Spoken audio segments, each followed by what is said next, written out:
Hello students, मेरा नाम doctor Gajendra पुरोहित है।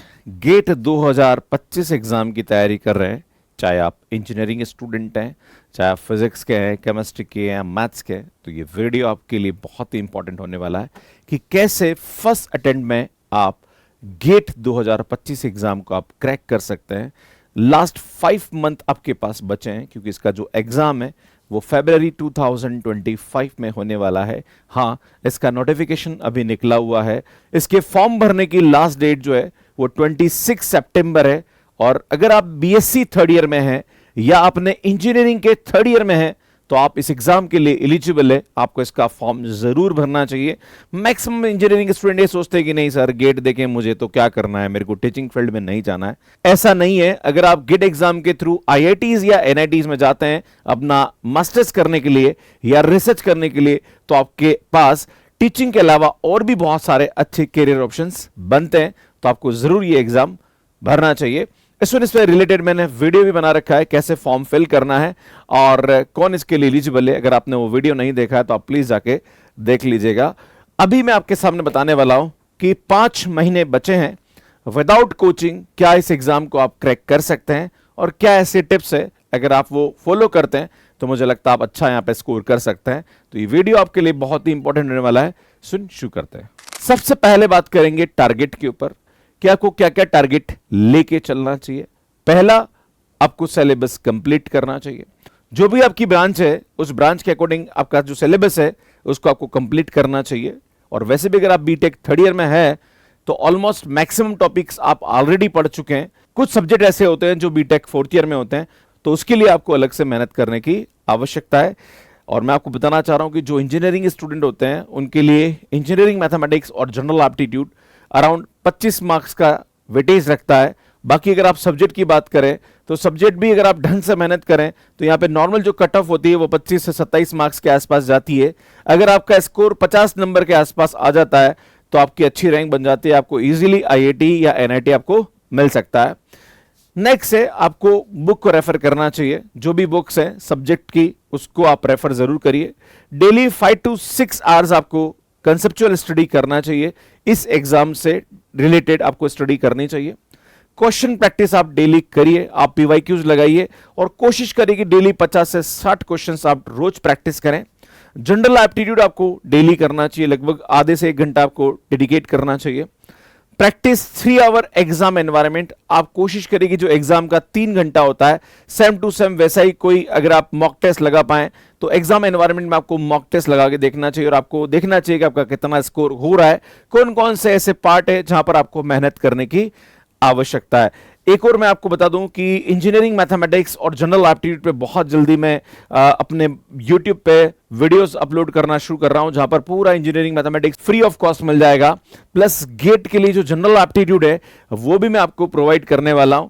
अगर आप इंटरेस्टेड हैं तो प्लीज मुझे कमेंट करके जरूर बताइएगा। मेरी कोशिश है इंजीनियरिंग मैथमेटिक्स का पूरा सिलेबस आपको अपने YouTube पे फ्री प्रोवाइड कर दूं। नाउ व्हाट टू डू, भैया ठीक है, टारगेट तो आपने डिसाइड कर लिया कि ये आपको करना है, पर इसको करे कैसे, right? Get your basics clear. सबसे पहले आपके बेसिक्स क्लियर होने चाहिए। अब इसके लिए आप क्या करेंगे, अगर आप सब्जेक्ट की बात करें, मान लीजिए अगर आप इंजीनियरिंग स्टूडेंट है, जो भी आपका ब्रांच है, मान लीजिए आपका कंप्यूटर साइंस है या इलेक्ट्रिकल है, तो उससे रिलेटेड आपके बेसिक्स क्लियर होने चाहिए। आपका जो 11th 12th का मैथ्स अच्छा होना चाहिए, एनसीईआरटी, तो उसमें भी हमने बहुत अच्छा काम कर रखा है। आप डेली रात को हमारी लाइव क्लासेस देख सकते हैं। और स्टूडेंट बेसिक्स को क्लियर करोगे तो कहीं ना कहीं आपको पढ़ने में मजा आएगा, क्योंकि अल्टीमेटली जब स्टूडेंट पढ़ने बैठता है तो उसको दिक्कत आती है, सर समझ में कुछ नहीं आ रहा, सर गेट के जो क्वेश्चन है उसका लेवल होता है। और जो आप कहीं ना कहीं इंजीनियरिंग में पढ़ रहे हैं वो सिर्फ पीवाईक्यूज पढ़ के आप एग्जाम लिख के आते हैं, आपको डिस्क्रिप्टिव नॉलेज है, पर जो प्रॉब्लम सॉल्विंग स्किल है वो कहीं ना कहीं बहुत बड़ा रोल प्ले करती है। तो वो तभी होगा जब आपके बेसिक्स यहाँ पे क्लियर होंगे। मेक ए माइंड सेट, अगर आप करना चाह रहे हैं तो बिल्कुल आप माइंड सेट बनाइए और पढ़ना शुरू करिए, लग जाइए। और अगर आप 5 महीने डेडिकेटेड स्टडी करते हैं, कंसिस्टेंटली स्टडी करते हैं, तो आप रिजल्ट लेके आ सकते हैं। बहुत सारे YouTube चैनल है जहां पर फ्री कंटेंट लोगों ने अपलोड कर रखा है, कहीं ज्यादा कोचिंग में जाने की जरूरत नहीं है। अगर आप फ्री कंटेंट को भी ढंग से एक्सेस करते हैं तो आप अच्छा यहां पे कर सकते हैं। Good sleep, exercise and good food, ये भी आपको ध्यान देने की जरूरत है। आपको नींद भी प्रॉपर निकालनी चाहिए, क्योंकि जब स्टूडेंट लाइफ की बात करी जाए तो कोई शेड्यूल नहीं होता है, रात को 12-1 बजे तक चल रहा है और फिर सुबह लेट तक उठ रहे हैं, आपका कोई टाइमिंग नहीं है। तो कहीं ना कहीं उसको आप मेंटेन करिए। कंसेप्ट्स एंड शॉर्ट नोट्स आपको बनाने चाहिए। आप जो भी इंपॉर्टेंट कंसेप्ट्स है उसके शॉर्ट नोट्स बनाइए और उसको डेली बेसिस पे रिवाइज करने की कोशिश करिए। जितने भी प्रीवियस ईयर क्वेश्चंस है उसको लगाने की कोशिश करिए। लर्न शॉर्ट ट्रिक्स, जो भी मल्टीपल चॉइस क्वेश्चंस आते हैं, क्योंकि अगर आप गेट एग्जाम की बात करेंगे तो आपको 4 ऑप्शन में से एक ऑप्शन करेक्ट करना है, या फिर एनईटी टाइप के क्वेश्चंस आ रहे हैं, तो कहीं ना कहीं वो आपकी प्रैक्टिस या शॉर्ट ट्रिक से ही होगा। तो आपको कहीं ना कहीं शॉर्ट ट्रिक पे काम करने की जरूरत है। क्योंकि जैसे मान लीजिए अगर मैं लीनियर अलजेब्रा की बात करूं और मैं आइगन वैल्यूज और आइगन वेक्टर से रिलेटेड बात करूं, तो बहुत सारी शॉर्ट ट्रिक्स होती है जिनसे आप क्वेश्चन को बहुत कम समय में सॉल्व कर सकते हैं। पर अगर आपको वो पता नहीं है तो आप ट्रेडिशनल मेथड लगा जाएंगे तो कहीं ना कहीं आपका समय खराब हो जाएगा। और मैं शॉर्ट ट्रिक्स अपने यूट्यूब पे बहुत जल्दी लेके आने वाला हूं, खास करके इंजीनियरिंग मैथमेटिक्स और जनरल एप्टीट्यूड के लिए। So don't worry about that. बाकी अगर आपके सब्जेक्ट की शॉर्ट ट्रिक है तो आपको खुद से कहीं ना कहीं सीखनी पड़ेगी। बहुत सारे ऐसे YouTube चैनल है जहां पर इस पे लोग काम कर रहे हैं, तो आपको वहां से जरूर सीखना चाहिए। एक और यहां पे है जो कि बहुत इंपॉर्टेंट है, आपको subject wise test, topic wise test और फुल लेंथ टेस्ट जरूर देने चाहिए। पर ये तब ही देने चाहिए जब एक बार आपका कहीं ना कहीं सिलेबस कंप्लीट हो जाए। ऐसा नहीं कि मान लीजिए आपने तैयारी शुरू करी और अभी से आपने टेस्ट देना चालू कर दिया, भैया नहीं।